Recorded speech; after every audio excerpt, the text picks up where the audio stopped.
क्या होगा जब आरव के सामने उसकी मां अचानक वापस आ जाए? क्या सचमुच अंधेरी शक्ति एक राक्षस नहीं बल्कि एक भूला हुआ रक्षक थी? और आखिर उस अंतिम सत्य के पीछे, दरवाजे के पीछे ऐसा क्या छुपा है जो पूरी दुनिया का भविष्य बदल सकता है? जानने के लिए देखिए हमारा ये वीडियो। उसे समझ आ गया था कि ये लड़ाई अब सिर्फ उस बंद कमरे की नहीं थी, ये लड़ाई उसके भविष्य, उसके परिवार और उन सभी राजों की थी जो सालों से अंधेरे में छिपे हुए थे। आरव ने गहरी सांस ली और उस रहस्यमय किताब को अपने हाथों में कसकर पकड़ लिया। तभी कमरे की दीवारों पर बने अजीब निशान चमकने लगे। पूरा कमरा एक बार फिर कांप उठा। अचानक उसके सामने एक परछाई प्रकट हुई। तुम देर कर चुके हो आरव। उस परछाई की भारी आवाज पूरे कमरे में गूंज उठी और उसने कहा कि तुम कौन हो? आरव ने ये बात हिम्मत जुटाकर पूछी और परछाई धीरे धीरे उसकी ओर बढ़ी और बोली, मैं वही हूँ जिसने इस शक्ति को यहाँ कैद किया था और मैं वही हूँ जो इसे हमेशा के लिए आजाद करने आया है। और ये सुनते ही आरव के पैरों तले जमीन खिसक गई। अगर ये शक्ति आजाद हो गई तो सिर्फ ये घर नहीं, पूरा शहर खतरे में पड़ सकता है। और तभी किताब के पन्ने अपने आप ही पलटने लगे। आखिरी पन्ने पर एक चेतावनी लिखी थी, जिस दिन रक्षक और विनाशक आमने सामने होंगे उसी दिन तय होगा कि दुनिया रोशनी पर राज करेगी, दुनिया पर रोशनी राज करेगी या अंधेरा। आरव समझ गया कि अब पीछे हटने का कोई रास्ता नहीं था। लेकिन तभी उस परछाई ने अपना चेहरा दिखाया और उसे देखकर आरव के होश उड़ गए। और क्योंकि उसके सामने खड़ा इंसान कोई और नहीं बल्कि उसका अपना पिता था, जिसे वह वर्षों पहले मृत मान चुका था। क्या सचमुच उसके पिता जिंदा थे या ये अंधेरी शक्ति का कोई नया खेल था?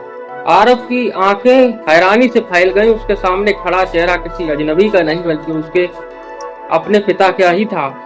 और ये उसने कहा, आरव ने कहा कि नहीं, ये नहीं हो सकता। और आरव के मुंह से कांपती हुई आवाज निकली कि जिस इंसान को उसने सालों पहले खो दिया था वो आज उसके सामने खड़ा था। लेकिन उसकी आंखों में वो अपनापन नहीं था बल्कि एक अजीब सा अंधेरा दिखाई दे रहा था। और उसने कहा कि तुम जिंदा हो? आरव ने पूछा। ये तो उसके पिता हल्का सा मुस्कुराए बोले, जिंदा शायद, लेकिन वो इंसान नहीं रहा जिससे तुम अपना पिता कहते थे। इतना सुनते ही कमरे की दीवारें फिर कांपने लगी। हवा में एक अजीब सी सिहरन फैल गई। आरव समझ नहीं पा रहा था कि उसके सामने खड़ा इंसान सचमुच उसका पिता है या उस अंधेरी शक्ति का कोई भ्रम। और तभी उसके पिता ने अपना हाथ आगे बढ़ाया और कहा, अगर सच जानना चाहते हो तो मेरे साथ चलो, लेकिन याद रखना इस रास्ते पर जाने के बाद तुम्हारी जिंदगी कभी पहले जैसी नहीं रहेगी। और आरव के सामने एक और मुश्किल फैसला खड़ा था। एक तरफ वो सच था जिसकी तलाश वह इतने दिनों से कर रहा था और दूसरी तरफ वो डर जो शायद उसकी पूरी दुनिया को खत्म कर सकता था।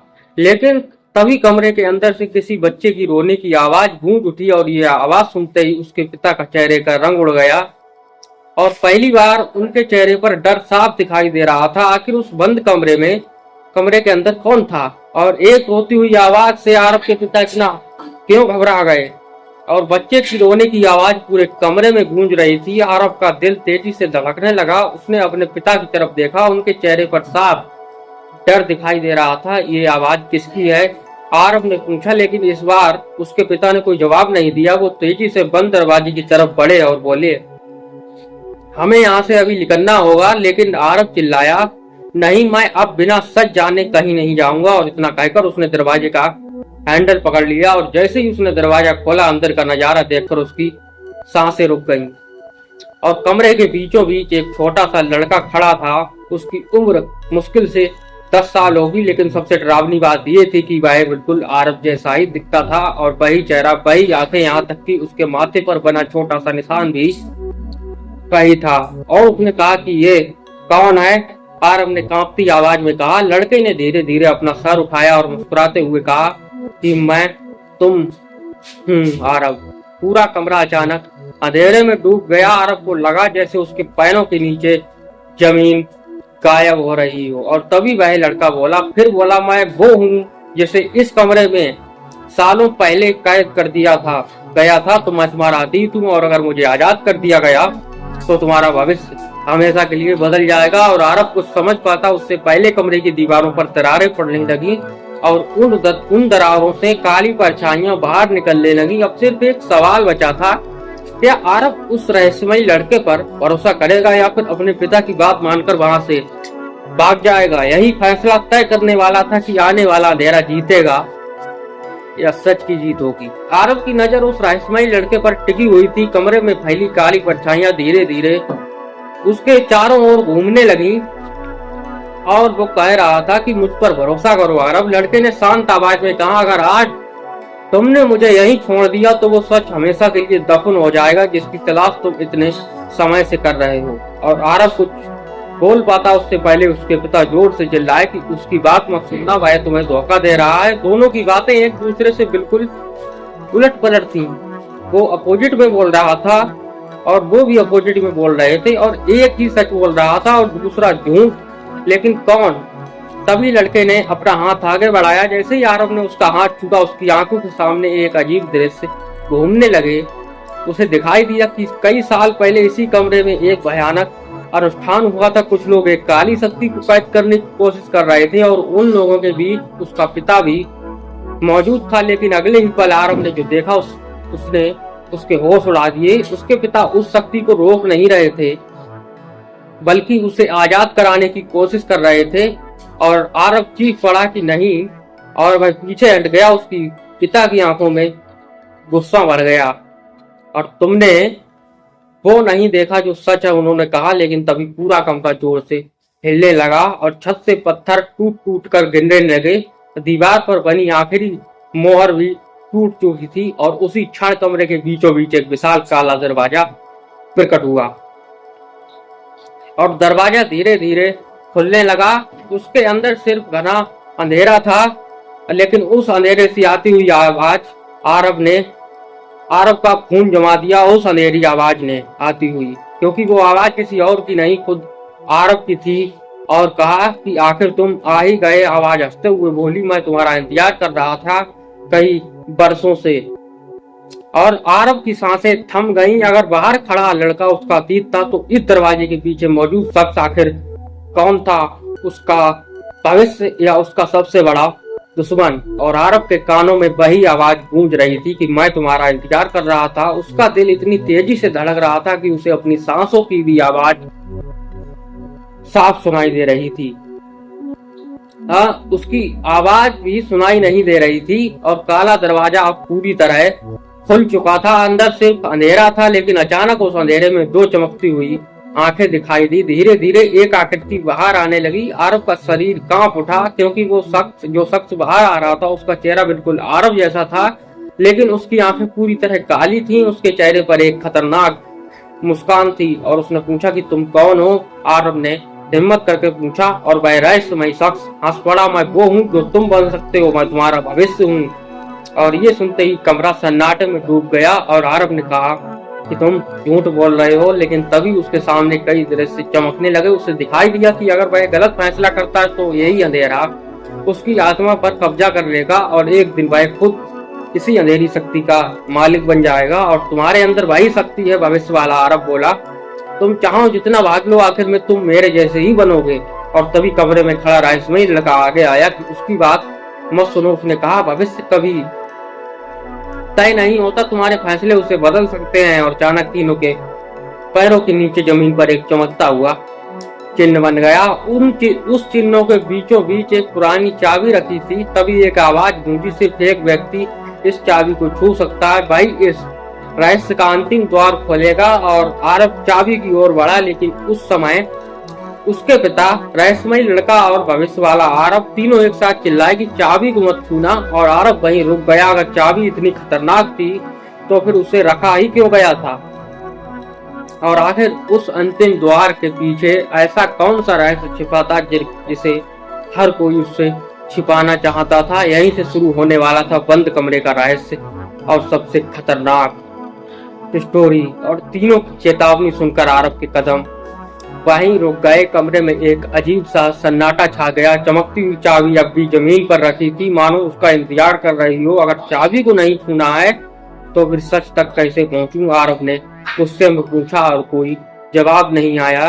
और तभी अचानक चाबी अपने आप हवा में उठ गई। उससे निकलती नीली रोशनी पूरे कमरे में फैलने लगी। दीवारों पर बने पुराने निशान चमक उठे और धीरे धीरे एक संदेश बाहर आने लगा। और सच्चा रक्षक वही होगा जो सबसे बड़ा त्याग करेगा, उस पर लिखा था। आरब उस संदेश को पढ़ ही रहा था कि उसके सामने एक और दृश्य उभर आया। इस बार उसने खुद को देखा, लेकिन वह अकेला नहीं था, उसके साथ उसकी माँ भी थी। वो माँ जो वर्षों पहले रहस्यमयी परिस्थितियों में गायब हो गई थी। और आरब की माँ की देखकर आरब की आंखें नम हो गई, लेकिन अगले ही पल दृश्य फिर से बदल गया। उसने देखा कि उसकी माँ उसी अंतिम द्वार के पीछे कैद थी, और उन्हें कैद करने वाला कोई अजनबी नहीं बल्कि वही अंधेरी शक्ति थी जो वर्षों से इस कमरे में बंद थी और उन्हें बचाया जा सकता है। एक रहस्यमयी आवाज गूंजी, लेकिन उसकी कीमत बहुत बड़ी होगी। कैसी कीमत? आरब ने कहा, और आरब ने जवाब दिया, या तो अपनी माँ को बचा लो या इस अंधेरी शक्ति को हमेशा के लिए खत्म कर दो। दोनों में से सिर्फ एक ही संभव है। ये सुनकर आरब के पैरों तले जमीन खिसक गई। एक तरफ उसकी माँ थी, दूसरी तरफ दुनिया की सुरक्षा। तब भविष्य वाला आरब मुस्कुराया, अब समझे, मैंने भी यही चुनाव किया था और तुम भी वही गलती करोगे जो मैंने की थी। लेकिन तभी रहस्यमयी लड़का जोर से बोला कि नहीं, एक तीसरा रास्ता भी है। और सभी की नजरें उसकी तरफ घूम गई। तीसरा रास्ता कौन सा है? आरब ने पूछा, और लड़के ने कांपती उंगली से कमरे के सबसे अंधेरे कोने की तरफ इशारा किया। वहां अचानक एक और दरवाजा दिखाई दिया था, एक ऐसा दरवाजा जो पहले कभी वहां था ही नहीं, और उसके ऊपर खून जैसे लाल अक्षरों में लिखा था, सिर्फ वही अंदर आए जो अपने सबसे बड़े डर का सामना करने को तैयार हो। और दरवाजा धीरे धीरे अपने आप खुलने लगा और अंदर से किसी के कदमों की आवाज आने लगी, लेकिन इस बार वो कदम किसी इंसान के नहीं लग रहे थे। दरवाजा पूरी तरह खुल चुका था, अंदर घना अंधेरा था, लेकिन कदमों की आवाज अब साफ सुनाई दे रही थी। हर कदम के साथ कमरे का तापमान कम होता जा रहा था। आरब ने हिम्मत उठाकर पूछा, उस अंधेरी की तरफ देखा। तभी उसे दो लाल आंखें चमकी और अगले ही पर एक विशाल आकृति दरवाजे से बाहर निकली, और उसे देखकर आरब की सांसें थम गईं। वह कोई इंसान नहीं था, उसका शरीर धुएं और परछाइयों से बना हुआ था, और उसके चेहरे की जगह सिर्फ अंधेरा था। यही है तुम्हारा सबसे बड़ा डर? और रहस्यमयी लड़के ने फुसफुसाते हुए कहा कि मेरा डर कैसा? आरब ने पूछा। तभी वह आकृति हंसने लगी। उसकी हंसी इतनी डरावनी थी कि दीवारें तक कांप उठी, और उसने कहा कि तुम मुझे नहीं पहचानते आरब, मैं हमेशा तुम्हारे साथ रहा हूँ। और अचानक उसके पास आसपास का दृश्य बदलने लगा। कमरा गायब हो गया, उसकी जगह आरब ने खुद को अपने बचपन के घर में खड़ा पाया। और वह वही रात थी जिस रात उसके माता पिता गायब हुए थे, और उसने छोटे आरब को रोते हुए देखा। और फिर उसने देखा कि उस रात वास्तव में क्या हुआ था। कोई दुर्घटना नहीं हुई थी, कोई रहस्यमयी गुमशुदगी नहीं होती। सच तो ये था कि उसके माता पिता ने खुद उसे बचाने के लिए अपने आप को उस अंधेरी शक्ति के हवाले कर दिया था। और आरब की आंखों से आंसू बहने लगे। सालों से जिस सच की तलाश में वह भटक रहा था, वह आज उसके सामने था। लेकिन तभी वह परछाई फिर बोली, और अब समय आ गया है कि तुम भी वही करो जो उन्होंने किया था। अपने आप को मेरे हवाले कर दो और तुम्हारी माँ आजाद हो जाएगी। और कमरे में सन्नाटा छा गया। उसके पिता ने सर झुका दिया। भविष्य वाला आरब चुप खड़ा था, और रहस्यमयी लड़के की आंखों में डर साफ दिखाई दे रहा था, क्योंकि वे सब जानते थे अगर आरब ने खुद को उस अंधेरी शक्ति को सौंप दिया तो उसकी माँ तो बच जाएगी, लेकिन दुनिया को एक नया अंधेरा शासक मिल जाएगा। और आरब ने धीरे धीरे अपनी मुट्ठियां भेज ली, और फिर उसने उस परछाई की आंखों में देखते हुए कहा, मैं अपने माता पिता की तरह भाग्य के आगे झुकने वाला नहीं हूँ, मैं तुम्हें हराऊंगा। इतना सुनते ही पूरी हवेली जोर से कांप उठी, और उसी क्षण आरब के हाथ में रखी रहस्यमयी चाबी तेज रोशनी से चमकने लगी, मानो उसने अपने असली मालिक को पहचान लिया हो। लेकिन अगले ही पल चाबी दो हिस्सों में टूट गई, और उसके अंदर से एक मुड़ा हुआ पुराना कागज बाहर गिरा। उस कागज पर सिर्फ एक पंक्ति लिखी थी, असली बंद कमरा इस हवेली में नहीं बल्कि आरब के अंदर है। और कागज पर लिखी उस एक पंक्ति ने सबको स्तब्ध कर दिया। असली बंद कमरा इस हवेली में नहीं बल्कि आरब के अंदर था। आरब बार बार उन शब्दों को पढ़ रहा था, उसे समझ नहीं आ रहा था कि इसका मतलब क्या है। और तभी उसके सामने खड़ी अंधेरी शक्ति मुस्कुराई। आखिरकार तुम्हें सच के दरवाजे तक पहुंचा दिया गया है। कौन सा सच? आरब फिर से चिल्लाकर पूछा और अंधेरी शक्ति धीरे धीरे उसकी ओर बढ़ी। तुम कभी एक साधारण इंसान थे ही नहीं। जिस शक्ति को लोग इस हवेली में कैद समझते रहे उसका एक हिस्सा जन्म के साथ ही तुम्हारे अंदर छिपा दिया गया था। ये सुनकर आरव के पैरों तले जमीन खिसक गई और उसने कहा कि नहीं, ये झूठ है।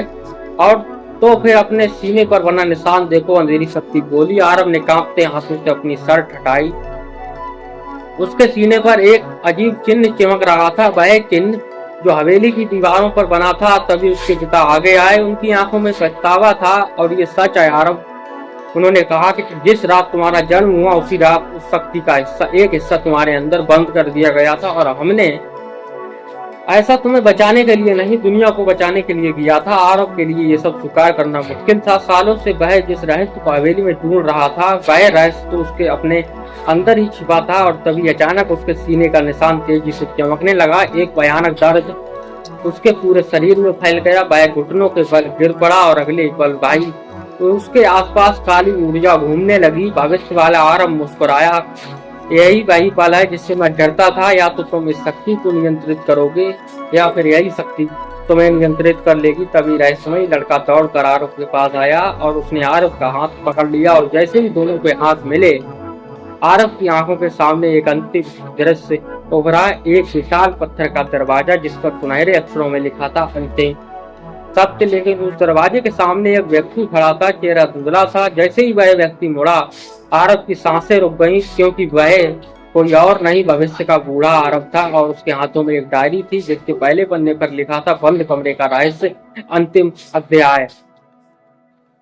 उस बूढ़े आरव ने डायरी खोलते हुए कहा, अगर तुम यहाँ तक पहुंच गए हो तो इसका मतलब है कि मेरे पास दुनिया को बचाने का आखिरी तरीका अभी भी मौजूद है। लेकिन तभी डायरी के पन्ने पर अपने आप जलने लगे और बूढ़े आरव के पीछे खड़ा एक विशाल अंधेरा राक्षस धीरे धीरे जागने लगा। डायरी के पन्ने आग में जल रहे थे। बूढ़ा आरव उन्हें बचाने की कोशिश कर रहा था, लेकिन आग किसी सामान्य आग जैसी नहीं थी। वह काली लपटें थीं जो शब्दों को मिटा रही थी। और बूढ़ा आरव चिल्लाया कि नहीं, अगर ये डायरी नष्ट हो गई तो अंतिम सत्य हमेशा के लिए खो जाएगा। तभी उसके पीछे खड़ा विशाल अंधेरा राक्षस जाग उठा। उसकी गर्जना से पूरा दृश्य कांपने लगा। वर्तमान का आरव ये सब अपनी आंखों से के सामने देख रहा था। ये कौन है, उसने घबराकर पूछा। बूढ़े आरव ने उसकी तरफ देखा और उसकी आंखों में डर साफ दिखाई दे रहा था। और उसने कहा कि ये वही शक्ति है जिसे तुम हराने निकले हो, लेकिन इसका असली रूप किसी ने कभी नहीं देखा। राक्षस धीरे धीरे आगे बढ़ा। उसके हर कदम के साथ जमीन टूटने लगी। और तभी बूढ़े आरव ने जलती हुई डायरी से एक आधा जला पन्ना निकाल कर आरव की ओर फेंका। पन्ने पर सिर्फ एक वाक्य बचा था कि अंधेरे को शक्ति से नहीं सत्य से हराया जा सकता है। आरव ने उस वाक्य का मतलब समझने की कोशिश ही कर रहा था कि अचानक उसके सीने पर बना निशान चमकने लगा। और फिर उसे एक ऐसा सच दिखाई दिया जिसने उसकी पूरी दुनिया बदल दी। उसने देखा कि अंधेरी शक्ति का जन्म किसी शराब से नहीं हुआ था। वह कभी एक इंसान थी, एक रक्षक जिसने दुनिया को बचाने के लिए अपनी सारी शक्तियां कुर्बान कर दी थी। लेकिन लोगों ने उसे धोखा दिया, उसे बंद कर दिया, उसे भुला दिया। और बरसों का दर्द और विश्वासघात उस अंधेरे में बदलता चला गया। तो ये राक्षस पैदा नहीं हुआ था, आरव बुदबुदाया, इसे बनाया गया था। अचानक राक्षस की आंखों से काले नहीं बल्कि आंसू जैसी चमकती बूंदें गिरने लगी। कमरे में खामोशी छा गई। पहली बार आरव उस शक्ति के लिए नफरत नहीं बल्कि दया महसूस हुई। तभी राक्षस की भारी आवाज गूंजी कि मुझे खत्म मत करो, मुझे मुक्त कर दो। ये सुनकर सभी हैरान रह गए। क्या इतने वर्षों से जिसे सब बुराई समझते रहे वह वास्तव में मदद मांग रहा था? और क्या बंद कमरे का सबसे बड़ा रहस्य कोई खजाना, कोई शक्ति या शराब नहीं बल्कि एक भूला हुआ सच था? तभी अंतिम सत्य वाला पत्थर का दरवाजा धीरे धीरे खुलने लगा और उसके अंदर से एक चमकदार रोशनी बाहर आई। उस रोशनी में एक आकृति दिखाई दी। उसे देखते ही आरव की आंखों से आंसू बह निकले, क्योंकि इस बार उसके सामने नहीं, उसके सामने उसकी माँ खड़ी थी। और आखिर आगे क्या होगा आरव के साथ? क्या वो इस बंद कमरे का रहस्य जान पाएगा या फिर उसी में उलझा रहेगा? जानने के लिए देखते हैं अगला भाग।